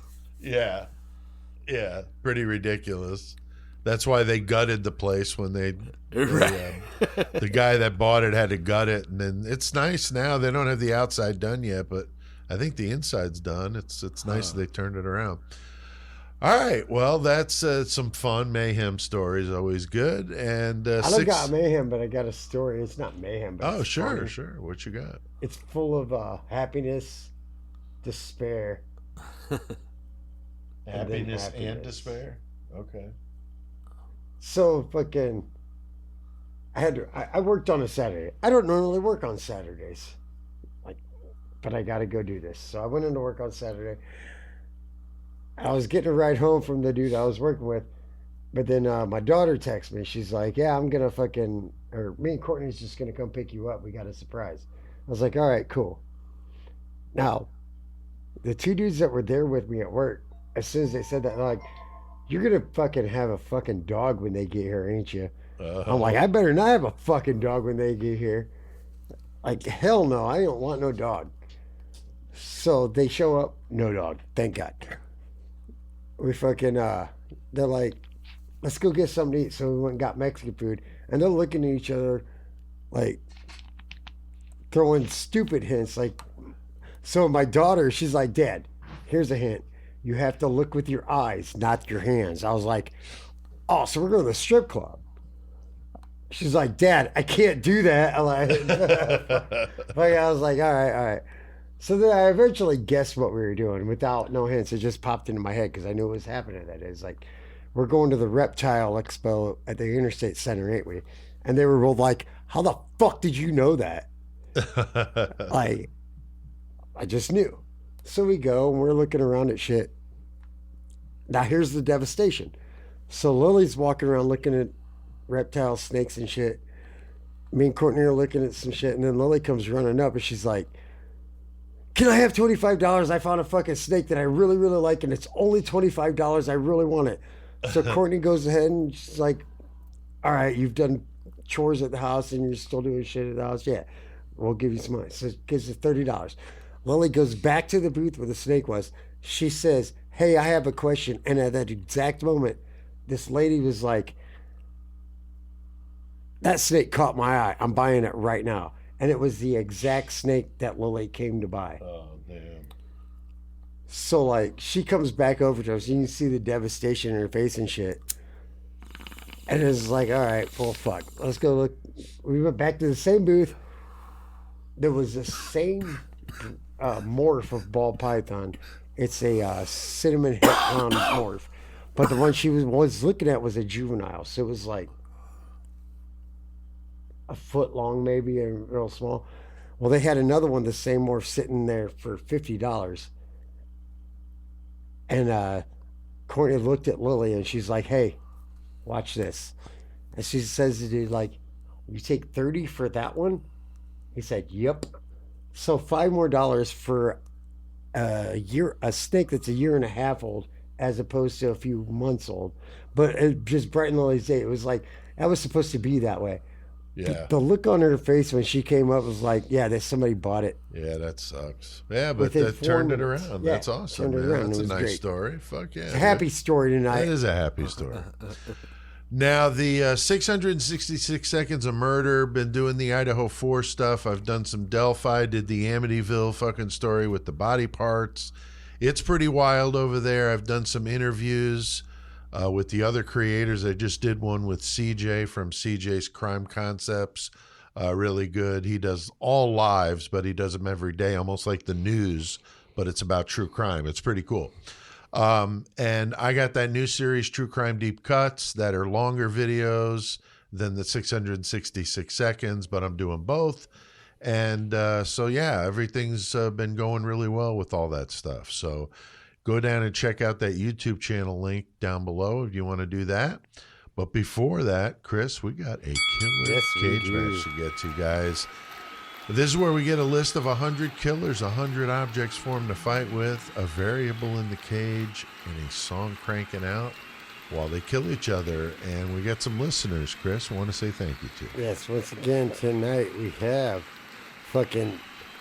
the fucking goddamn Colin 815 Posse motherfucker Rogers. Nice. We got Peggy Sue, the queen of the 419, and we got the Latino Dream, Molina. Yeah, Juan is awesome. So thank you all for contributing. And we got another great battle going on in the steel cage tonight, Joey. A little sword fight here with this lineup. So what do we got for us?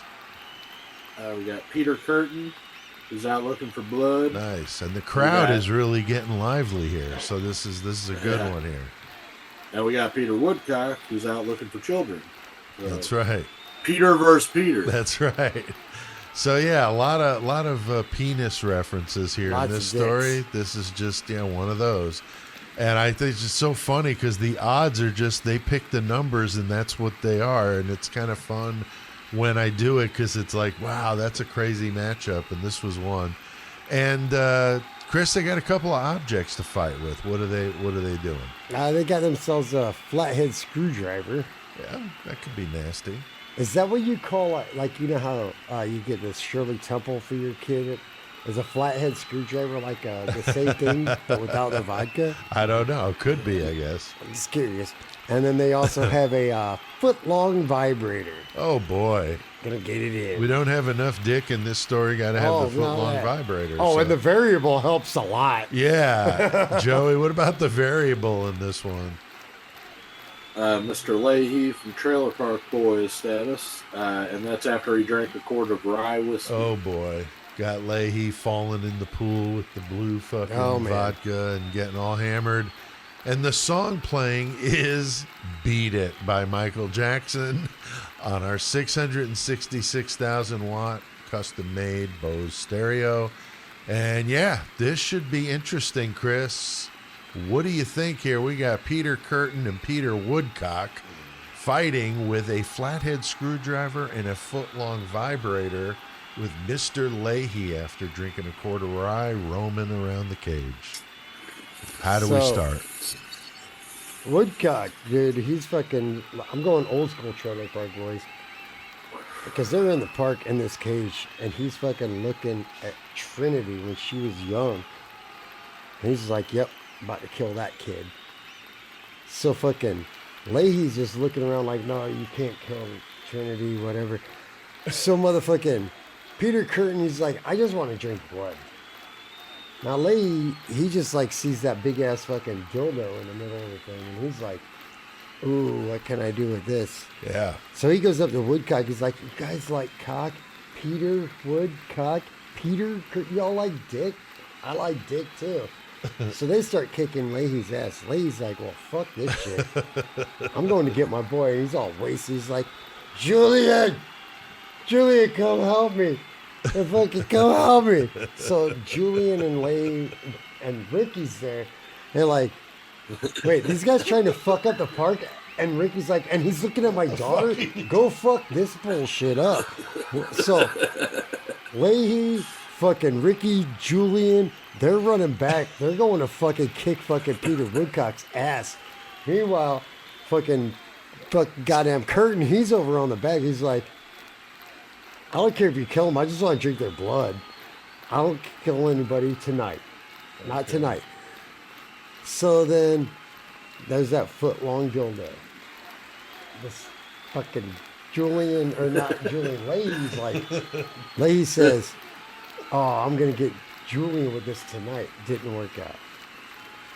I don't know where I'm going with this. I don't just either, lost man. myself. I don't know. Joey, help us. I just lost myself, bro. Joey, please, for the love of fucking God, help us here. That was like one of my favorite ones. Yeah, that's wild, man. Trailer Park Boys going fucking hard in there.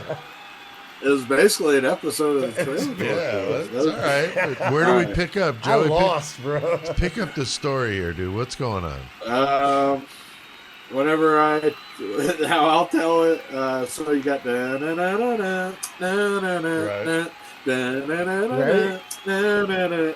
How come you're always such a fussy young man? Don't watch your Captain Crunch, don't want no Raisin Bran. Don't you know the other kids are starving in Japan? So eat it.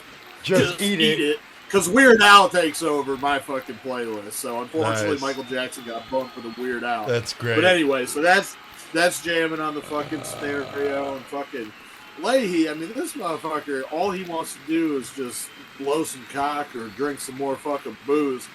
Neither one of them are looking like it might happen in the fucking ring, but you never know because those two dudes in the center that are fucking eyeballing each other, maybe he can go suck their dicks, but he don't know. He's just going to sit back for a second. Right. Peter Curtin, he's like, God damn it. We both know. He looks Peter fucking Woodcock, fucking the other Peter, the Peter of Peter, Peter Pan. He looks at Peter Part 2 with the three Peter cubed. Saltpeter, fucking, he's gonna tell him. He goes, man, you know, in a real fight, me, Peter Curtin, I'd whoop your motherfucking ass, bro, and that's the truth. You know that's fucking right, what's up. right. So, unfortunately, fucking, you ain't got me there. Let's try to see what happens in this ring, though, to this Beat It, fucking Eat It song, and fucking. you know, he goes to fucking stick the goddamn dildo up fucking Peter Woodcock's ass to fucking show him how he made them little fucking kids feel. And Woodcock's like, bro, that ain't even enough. Let me see that. And he gets it and he takes that screwdriver and he attaches it to the end. And then he shoves it in his own ass. He's like, that's how I like it. You think you're the vampire. I'll show you what's up. And Peter Courtney's kind of impressed by this now. He's like, okay, this dude might be a little fucking down with what I'm thinking. Okay, let's go turn our fucking attention over to Leahy over the court. Hey, Leahy. Mo Bandy. Where's Mo Bandy? Leahy's like, oh, I am going to get my dick sucked by these guys. I'm fucking stoked. So they come over and fucking Peter Woodcock, he gets down and starts sucking on Leahy's dick. But all of a sudden, fucking Peter Curtin stomps on his head, makes him fucking bite Leahy's dick off. Then he jumps down there and starts drinking the blood. Oh, wow. Out of the stuff that was created from Leahy's mystery like cock. A straw. Peter Woodcock, Peter Woodcock now, he's a little fucking surprised, but he was like, okay, Peter Curtin, this motherfucker is on some crazy, brutal ass shit. Like, I'm kind of scared now because I'm in the ring and this is a fight to the death. This is a fight to the death. Murder Machine or Murder Metal Mayhem, you know how we do it. So Peter Curtin is like, I already told you, Woodcock, that how this was gonna end.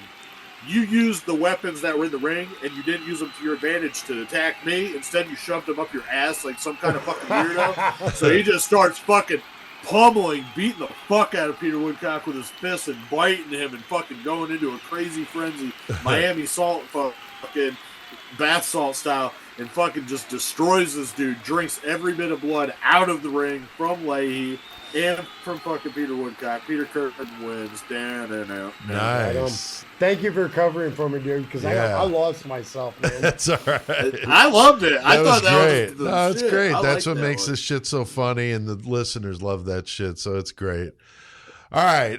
My last book, Creation of Chaos 4, you can get it on my website. I'll link to that down below. It's PeteAltieri.com. And got all my stuff, excuse me, audiobooks on Audible, Amazon, and Apple.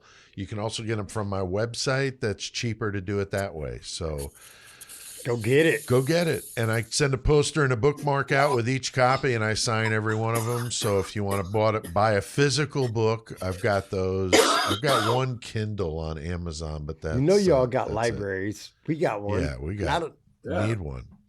All right, well, we have done plenty of mayhem tonight, guys, so let's hit that fucking outro. Fuck yeah. Societal collapse, the end of days. Culture and violence become one. Cities of praise, can't bear to watch, so turn it off. No rhyme or reason, they're defending one another's actions. Those who oppose will die before they know. In the downside of Fuck yeah, man. Exhorter. New Exhorter, fucking Wrath of the Prophecies, fucking badass. New album came out Friday. The three albums, just huge on Friday for me at least. I'm sure there were tons more, but that album, Defectum Omnium, man, go get that a listen. Pat O'Brien back in a band again. Good to see it. And he's shredding like a motherfucker on there. So, Pat, awesome that you're back in circulation, and the new Exhorter's killing it. And tonight, though, we had some good bumper music. Joey, who did we play? Exhorter, Skeletal Remains, and then Austrian Death Machine from Chris's metal segment. Fuck yeah, we did. And then, Chris, how about that metal segment intro? I don't remember. You don't remember what it is? No. It's not. No, I'm just kidding. Yeah. I wonder how many people listen and are like, oh, fuck, not again. Man, how drunk is Chris right now? Jesus Christ. He was just faking that. I was. Yeah, the great metal motherfucker by motherfucking the one and only Chrysix. Hell yeah. So, hell yeah. Murder Metal Mayhem intro is Crawl Space by Low 12. Thanks to all you guys listening out there, the YouTube people Appreciate watching, y'all. Everybody, thank you. We keep seeing the numbers coming in, and we love it and appreciate it very much. Y'all are great. Thank you. Thanks Tell for your spreading the friends word. about it, man. And here we got some good comments this time around. Chris, start it out. Maria 517 from our YouTube channel, the Patrick McKay video of the podcast, said that little baby voice freaked me out. Yeah, she's talking about my grandson there, the intro. Hey. Robbie's voice. Yeah, I was laughing when I read that. So I told her, Maria, it's my grandson. Yeah, it's definitely his grandson. We've had that since the beginning. Yeah, since we started. And he's older now, so like. Yeah, he hears that because I, routinely have it on. And he's just like, I sound like a baby. I'm like, yeah, you were 3, Yeah. So, all right. Well, very good. Joey, what about that second one? Sammy Sosa's girl says, you guys are the best. I love the way Joey and Chris do killer cage match stuff. Thanks for all you do and the many laughs. I'm originally from Chicago and now live in San Francisco.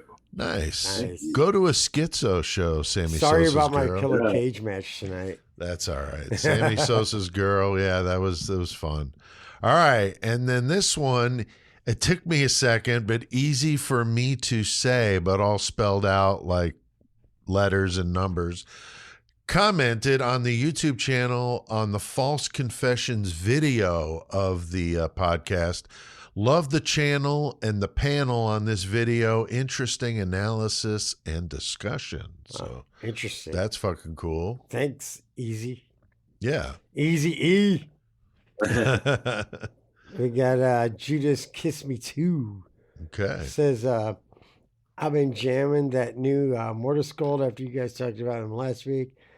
I've got so much great metal from listening to you the last couple years. Horns high from Newark, New Jersey. That's awesome. That's awesome. Newark, New Jersey. Thanks, hell yeah. Judas. Yeah, and we got this one that came in by email. It's kind of a last minute one. I didn't have it in the notes, but Morgue Mike, buddy out east that likes what we do. And he said he had sent me this longer email about all the bands that he digs that we've talked about in the early episodes. He's talking about episode 15. I don't even know which one that is, but right. he said, you guys rule. It's like sitting with good friends, just bullshitting about stuff we like. Thanks for the laughs and info on killers. So that's fucking cool. Oh yeah, thanks. Yeah, especially from a guy that listens all the time and he knows his shit about this stuff. Yeah. And I always get a kick out of when I talk to people, doing the YouTube stuff. There are some people doing true crime that know a lot about all that, but it's amazing how many of them don't.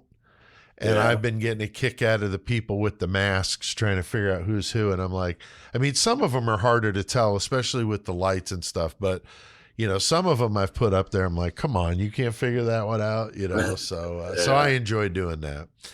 All right. Morgue Mike, like, he has all kinds of cool ass fucking true crime memorabilia and shit, He does. But he sent me a picture the other day.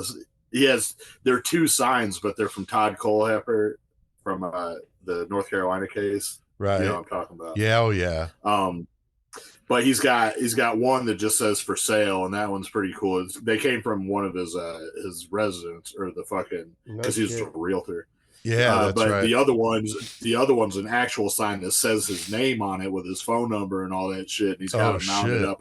I'm guessing in his basement or somewhere. But man, he has a lot of cool fucking shit. And that one right there, I was like, dude, I would love to have that.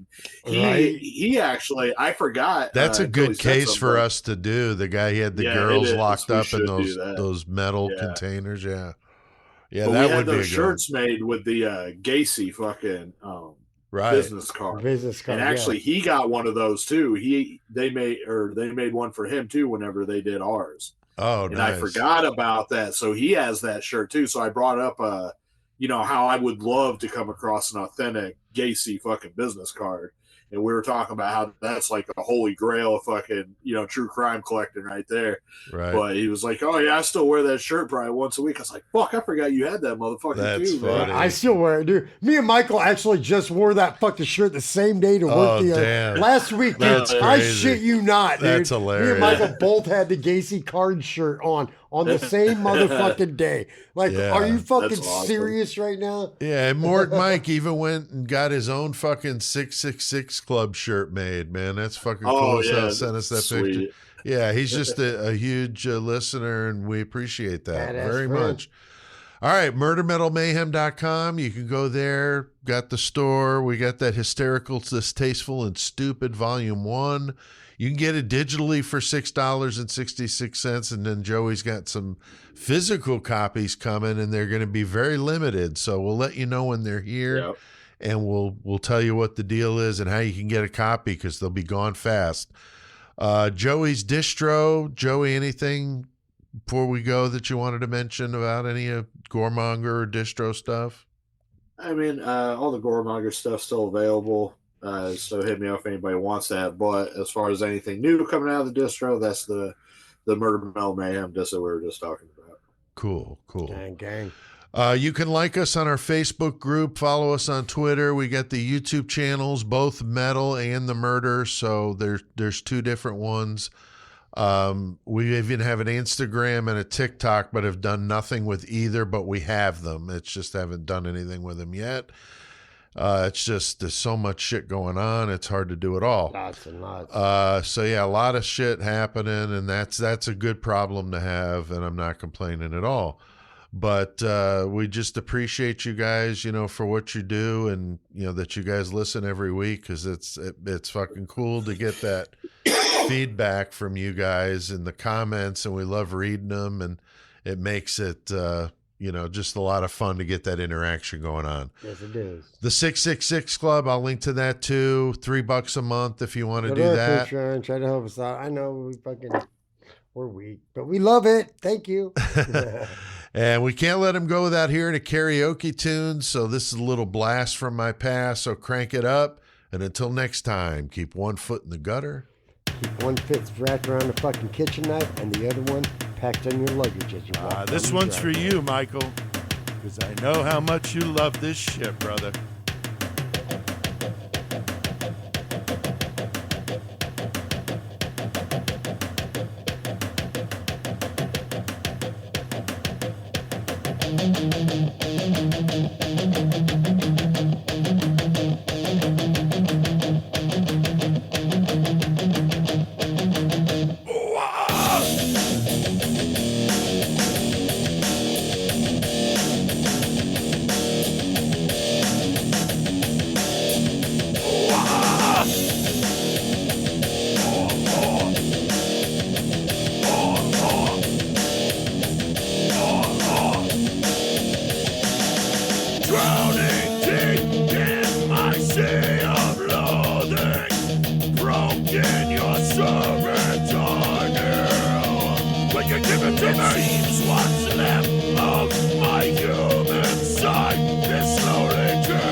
Get down with the sickness. Get up, come on. get down with the sickness. Open up your ring and let them know what you're made. Get up, come on, get down with the Chardonnay. Come on, get up, come on, get down with the Chardonnay. Brother, get up, come on, get down with the Chardonnay. And this is the gift that has been given to me. And when I dream, and when I dream, and when I dream, and when I dream. Now, why the fuck is Disturbed such a pussy fucking band? I mean, they are the furthest fucking thing from metal. They are a bunch of fucking posers, ass, fucking bitches with this gay-ass fucking music like this. I mean, seriously. I'm not down with the fucking sickness. I'm not down with shit that has anything to do with these fucking pussy ass fucking posers. David Draymond sucks big fucking god. Fuck you, poser.